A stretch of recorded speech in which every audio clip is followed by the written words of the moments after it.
अस्सलाम वालेकुम, मैं हूं आपका एस्ट्रोलॉजर सलीम समी। खुशामदीद सियासत और नजूम के ऊपर। आज अमूमन मैं बहुत कम शख्सियत के ऊपर बात करता हूं। अमूमन मेरा टॉपिक जो होता है मौजूदा हालात पाकिस्तान के ऊपर, पाकिस्तान के बड़े जो लोग हैं जो असर रखते हैं। इमरान खान हो गया, नवाज शरीफ साहब हो गया, दीगर सियासत जो आता हो जो है सियासी लीडर, उसके ऊपर मैं बात करता। बहुत कम मैं किसी भी चीफ मिनिस्टर के ऊपर या गवर्नर के ऊपर मैं बहुत कम करता हूँ। आज मुझे पता चला कि कराची के गवर्नर जो हैं, गवर्नर सिंध, उनको हटा दिया गया। कामरान तसूरी साहब, उनके बारे में बहुत सी इंफॉर्मेशन जो पहले थे कि जो पहले वो क्या करते थे, एमक्यूएम के थे, क्या थे, वो कहता था, वो चोर थे, वो डाकू थे, फलां थे, डीम, ऐसे तरह की उनके बारे में खबरें थी। उन्हें अल्लाह ने मौका दिया, वो गवर्नर बने। हालांकि गवर्नर का ताल्लुक जो है वो कोई भी पब्लिक से नहीं होता, वो तो गवर्नमेंट का एक नुमाइंदा होता है, उससे पब्लिक से कोई ताल्लुक। लेकिन यार, वो जो भी था, उनका माजी जो भी था, मुझे नहीं पता। लेकिन मुझे तो आज पता है कि जब वो अल्लाह ने ताकत दी, अल्लाह ने कुछ पावर दी, तो उस शख्सियत ने क्या किया। मैं देखता हूँ कि पाकिस्तान में जितने भी हुक्मरान हैं या चीफ मिनिस्टर हैं या गवर्नर हैं, जो जितने भी ताकतवर लोग हैं, उनमें ये भी थे टसूरी साहब। उनका करैक्टर, जब वो गवर्नर बने और जो उनके मुझे काम पता चल रहे हैं कि जो काम उन्होंने किए, और कोई गवर्नमेंट के फंड से नहीं, अपने सोर्सेस से, अपना पैसा इन्वॉल्व करके, अपने सोर्स से जो जनरेट किया, यानी कौमी खजाने के ऊपर कोई बोझ नहीं, और किस तरह काम किया, और गवर्नर में किस तरह पब्लिक का आना जाना, हैरान रह गया यार। ये अल्लाह ताला है जिसको इज्जत दे। उनकी पता नहीं क्या परसेंट जो भी थे, लेकिन उनका करैक्टर जो सामने आया पावर मिलने के बाद, वो बड़ा ही शानदार था, बहुत शान। मैं मजबूर हुआ उस शख्सियत के ऊपर वीडियो बनाने के लिए। उसके जो ताकत मिलने के बाद जिस तरह आवाम का ख्याल किया उसने, जिस तरह आवाम को देखा, और अपने पास से, अपने पैसों से, नाकाबिल यकीन, पाकिस्तान जैसे मुल्क में नाकाबिल यकीन, और बगैर कौमी खजाने के लूटे बगैर ही काम किया। अप्रिशिएट करता हूं मैं उस बंदे को, और कराची की बदकिस्मती कहूंगा या पाकिस्तान की बदकिस्मती कहूंगा कि कोई अगर सोचता था पाकिस्तान के बारे में, उसको भी हटा दिया जाता है। अब उनकी जगह कौन है मुझे नहीं पता, और ना ही मेरा कोई इंटरेस्ट है। लेकिन जो शख्सियत गई, कुछ आवाम के लिए कर रही थी, यानी कि आवाम के लिए जो भी करेगा वो नहीं रहेगा। 2-3 साल का उनका, कहते हैं कि 3-4 साल का टाइम था, वो बड़ा अच्छा टाइम था।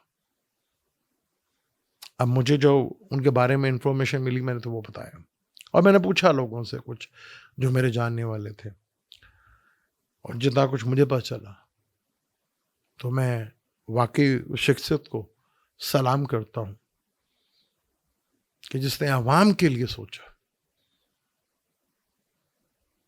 वो कमाल है।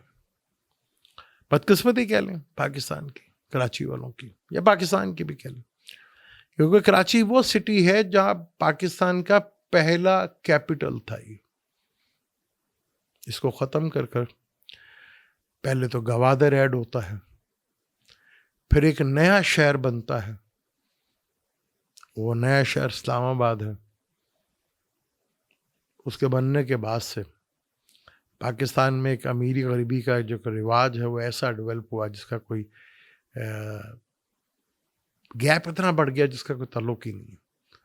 फिर कैपिटल है, हर जगह वहीं पे है। अब उस शहर में जो नया आबाद हुआ, गवादर के ऐड होने के बाद से, इस्लामाबाद के बनने से, क्या पाकिस्तान में बेहतरी आई या खराबी आई? ये तो आप मुझे जवाब दीजिएगा।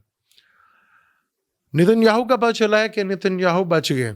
चले, कोई बात नहीं, बच गए, अगली बारी से। टाइम तो ऐसे ही है ना।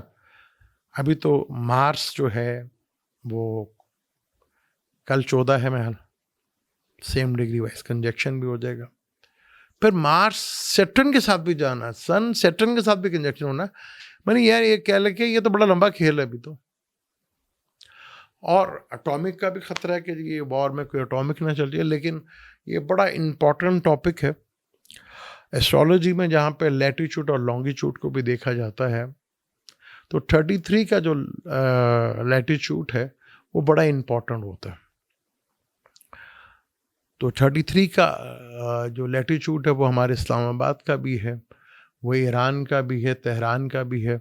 नागासाकी और हिरोशिमा पे जब बम गिरा था तो वो भी 33 के करीब ही गिरता है।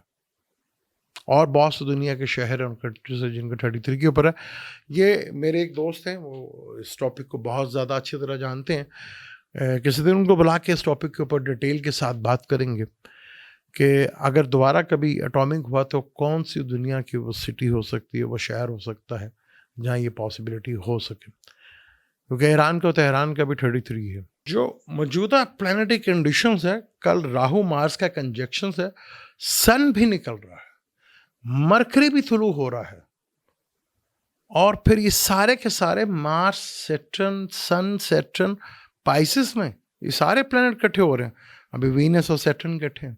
सैटर्न कंबस है लेकिन पहली तक है। तो दुनिया में बहुत बड़ी तब्दीलियां, जैसे कामरान टसूरी साहब की सीट निकल गई, और भी बहुत से लोग हैं जिनकी सीट जा सकती है।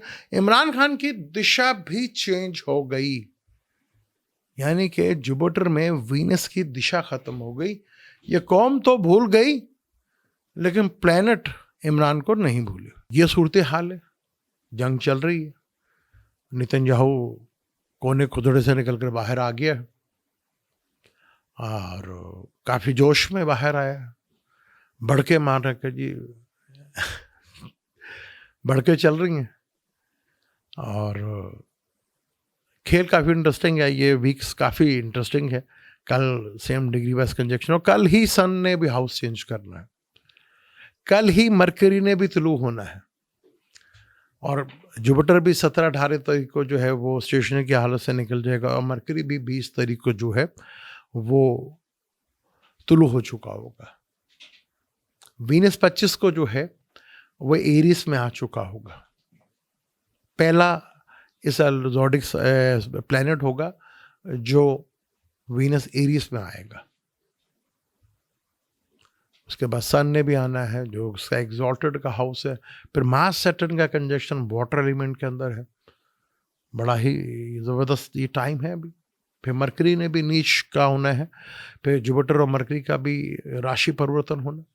पर चीज़ें बड़ी इंटरेस्टिंग है और बड़ी बहुत ही थ्रिल अभी बाकी है, और बहुत सी चीज़ें ऐसी खुलकर बाहर आएंगी और कुछ ऐसे ड्रामाई अंदाज से सिनेरियो चेंज होगा। स्टॉक मार्केट जो बुरी तरह क्रैश हुई थी वो 14 के बाद, 20 के बाद से थोड़ा सा उठना शुरू होगी, खासतौर पर टेली कम्युनिकेशंस का भी है।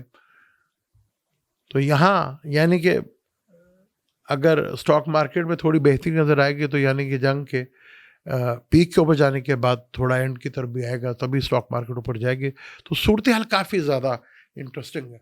पाकिस्तान इस वक्त अपने आप को इस जंग से जितना दूर रख सकता है उतना ही बेहतर है। अब सुनने में आ रहा है कि इंडिया भी 30 लगा रहा है, वो मोदी भाईजान, मोदी ने चाहिए,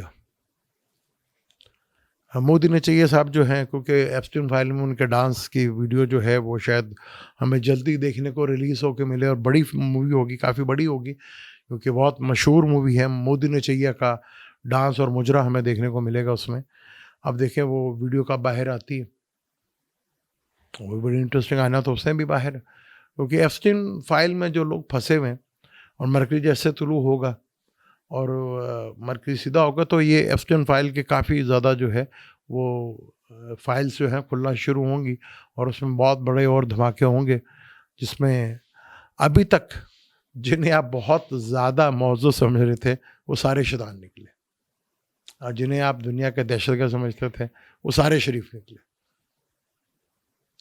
तो प्लैनेटरी कंडीशंस इंतहाई इम्पॉर्टेंट है, और आगे दुनिया के हालात उससे ज़्यादा इम्पोर्टेंट है, क्योंकि थ्रिल से थ्रिल बनता चला जाएगा। तो बात करेंगे हम किसी नेक्स्ट वीडियो में लैटिट्यूड और लॉन्गिट्यूड के ऊपर, जो कि 33 है, क्योंकि नागासाकी और हिरोशिमा पे जब बम गिरा था तो उनका लॉन्गिट्यूड भी 33 था। आगे बहुत से ममालिक में 33 का क्या राज है वो उस पर भी बात करेंगे, डिटेल के साथ बात करेंगे। और पाकिस्तान के लिए, क्योंकि इस वक्त जब मार्स राहु निकलेगा, सन सैटर्न के साथ होगा, तो काफ़ी दुनिया भर के ममालिक में जो ताकतवर हल्के हैं, जैसे टसूरी साहब की सीट निकली, और बहुत से लोगों की कुर्सियाँ जो हैं वो खिसकना शुरू होंगी, बल्कि सीट ही निकल सकती है। तो टाइम बड़ा मुश्किल है आगे। पाकिस्तान के अलावा पूरी दुनिया भर में ये सूरत हाल जो, और आवाम जो है वो मुझे सड़कों पे दोबारा नज़र आती है। हाँ, इसमें पाकिस्तान नहीं है, पाकिस्तान का नाम ही मैं लेता।